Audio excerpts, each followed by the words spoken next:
Good day, everybody. Thank you for having me here. My name is Myriam Aries, and I am a professor in lighting science at the Department of Construction Engineering and Lighting Science at the School of Engineering of Jönköpings University. And today I will talk about the effects of light for humans or on humans.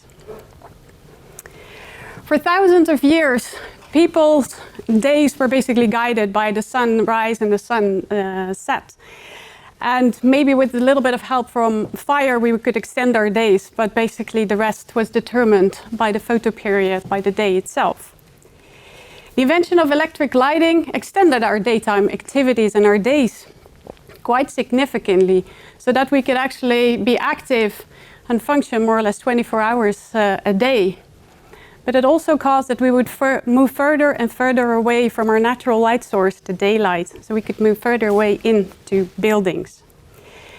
And the introduction of the LEDs increased our freedom even more. But life is organized around rhythms, and maybe the most obvious one is the 24-hour rhythm, the turning of the Earth. And it's not only the Earth that has a 24-hour rhythm, also people have 24-hour rhythms. And probably the most prominent one is the circadian rhythm, the approximately 24-hour sleep-wake rhythm. And on average for human beings, this is 24.18 hours, which means that it's slightly too long. And that means that we have to reset this every day over and over again to be in sync with the rotation of the Earth. And we do that by light. Light helps us with that. But the timing of that is crucial, because otherwise it will actually work against us. If we expose ourselves to light in the morning, then we can advance our rhythms, which means that we make our daytime slightly shorter and then actually be more in sync with the actual 24 hours. If we do the opposite, we expose ourselves to light in the evening, we actually can delay our days. We kind of make our days a little bit longer, so we extend our days. And very often we also would shorten then our nights if we have social obligations that would require us to wake up at the normal time in the morning again. And you can see that actually the timing of light during the day and the strength of the signal is crucial for determining which way our clock would actually shift. It's not only the timing, but also the quality and the quantity of light that play a role. And frequent disruption of this circadian rhythm would actually have could have disastrous consequences for psychological and physiological processes in our body. The influence of light on humans is regulated for the largest part at the back of our eyes. They're rods and cones that makes us to perceive the world around us, that make sure that there are signals processed to the brain, that make sure that we can create images, or that we can see images.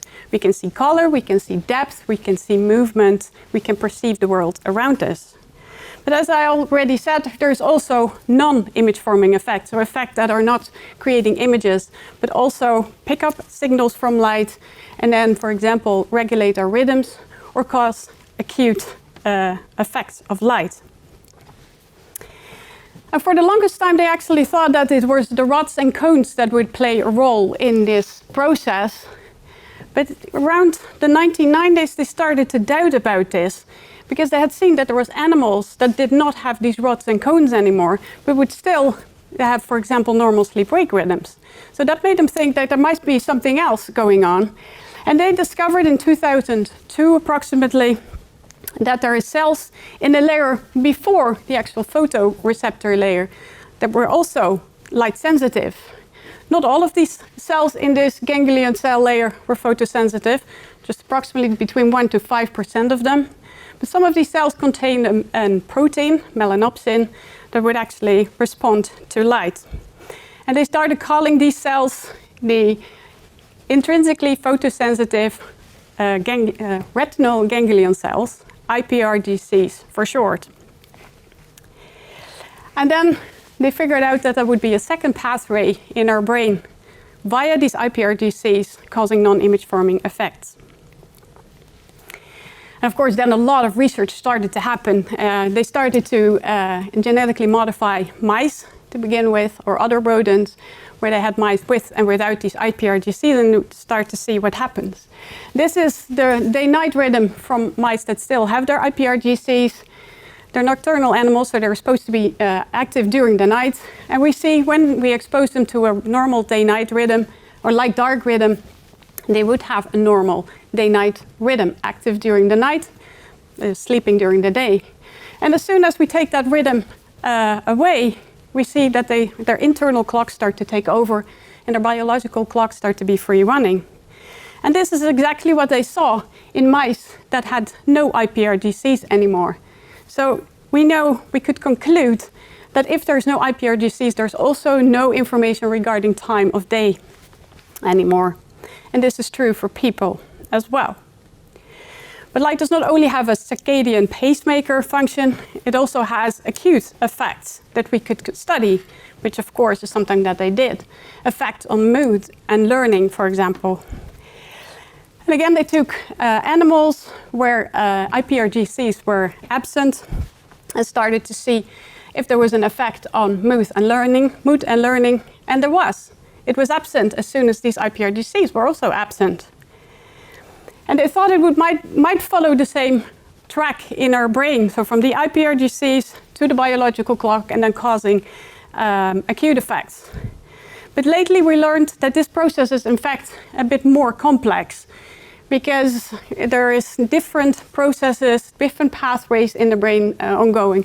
One specifically via the biological clock for learning, but a very undetermined pathway so far that would actually affect our mood.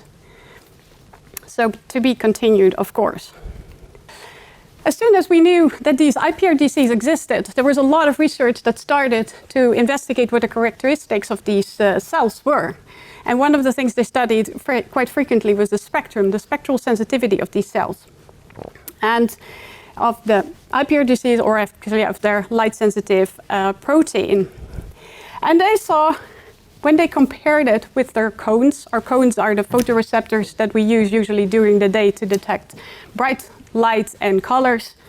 It has a peak around 555 nanometers, so in the green part of the spectrum.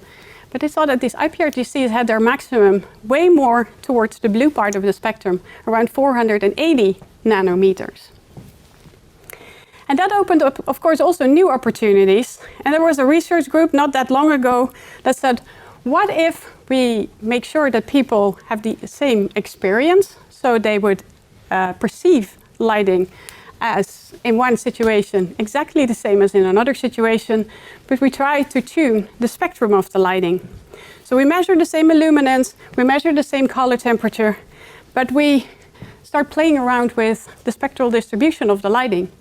And that's exactly what they did. So they created one light source that had their peak inside this sensitivity area where the IPRGCs would be sensitive, which is the red line, and one outside this area, which is in this case the blue line in the figure.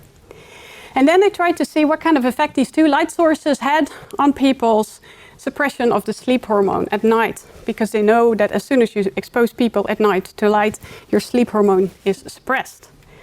So they looked at what these two light sources would do, and they saw that the light source with the peak outside the IPRGC sensitive area would in fact suppress the hormone a lot less.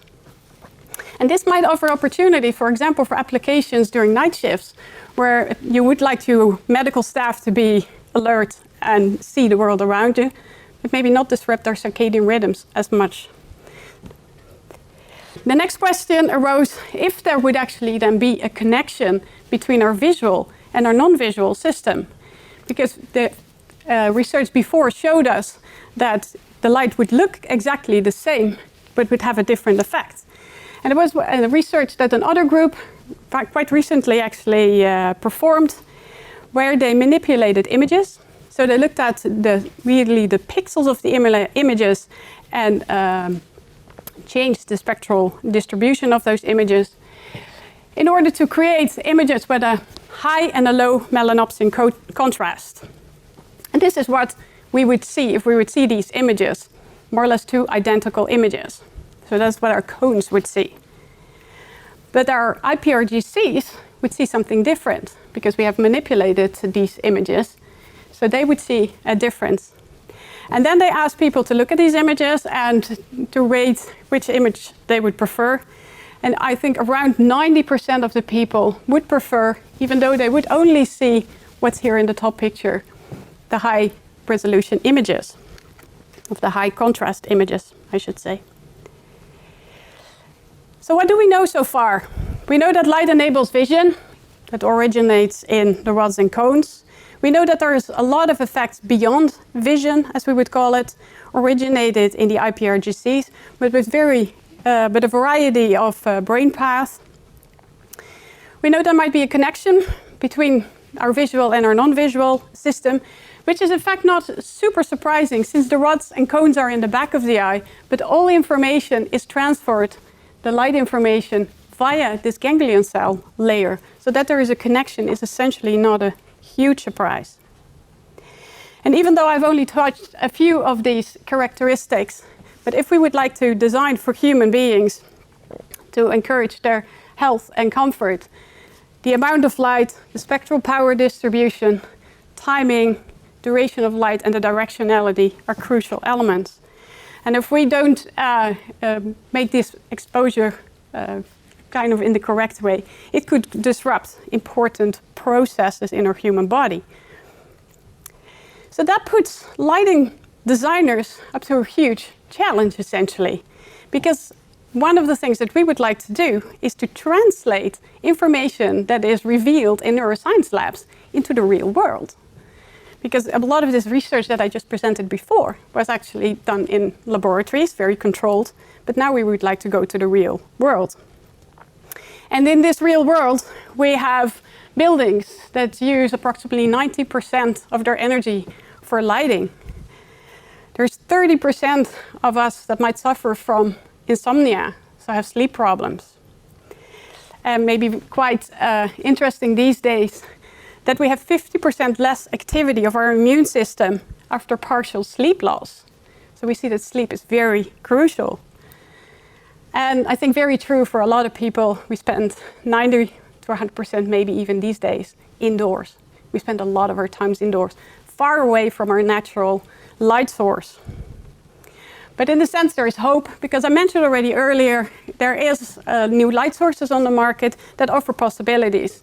If you look at LEDs, they're energy efficient. They're small, so that makes it easier to make designs with. They are dynamic in their control. They're flexible. They can provide intense light levels. They're very often blue enriched, which could be a benefit or actually a disadvantage. And those we can try to see and translate this information towards the real world. For example, we could use tunable systems, tunable LED systems, to raise light levels in the morning to help people, like maybe at work or at school, with their training their light rhythms or their day-night rhythms. But unfortunately, a lot of the studies have not really given us all the effects that we were hoping for. And in a sense, it's also not super surprising, simply because it's not only lighting that influences our alertness or our mood or our rhythms, but there's more, like positive and negative. For example, a view on nature can have a very positive effect on our light and well-being, rather than if you're looking at a brick wall. Or how our space is organized has a large influence on how we feel in a certain space.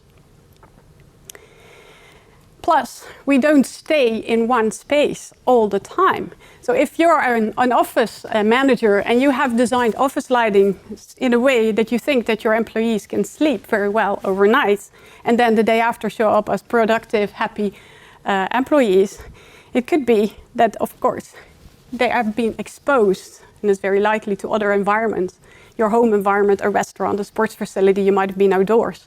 So it could be that you have exposed yourself to maybe a dim light level in the evening, but it could also be that you've exposed yourself to high light levels, blue enriched in the evening, which might have screwed up your sleep, causing insomnia problems, and be a sleepy employee the day after. So these spillover effects are also things that we have to take into account from our home environment, but it could also come from very energy blue enriched LED street lighting coming into your bedrooms. So this whole application of the knowledge that we learn from labs makes us needing a holistic, multi-level, and sometimes even evidence-based research approach, where we try to focus on the design and the testing of lighting solutions, focusing on daylight experience or daylight-like experiences so that we can go back to the natural light source as much as possible. And we can try and investigate, for example, this natural light variation experience and see what kind of effect that has on people. And this all to optimize light effects on human beings. And what we would like to do is to continue interaction, to have interaction with neuroscience research, of course, follow advancing technologies, amongst others, the LED technology, focus on lighting design, including daylight, but also make sure that this information is transferred to next generations, to our lighting design students, for example, or maybe to the current generation as well. And this holistic, multi-level approach should study then the effect of products in use or products that become in use and their effect on human beings. And we can do this virtually using simulation tools, so our digital tools that we have available. Of course, also laboratory situations, but for sure, real-life testing with spillover effects from one environment to another. And then, on top of it, try to explore part of these new advancing technologies, data-driven approaches that can help us optimize and support human and building performance when using light. Thank you very much.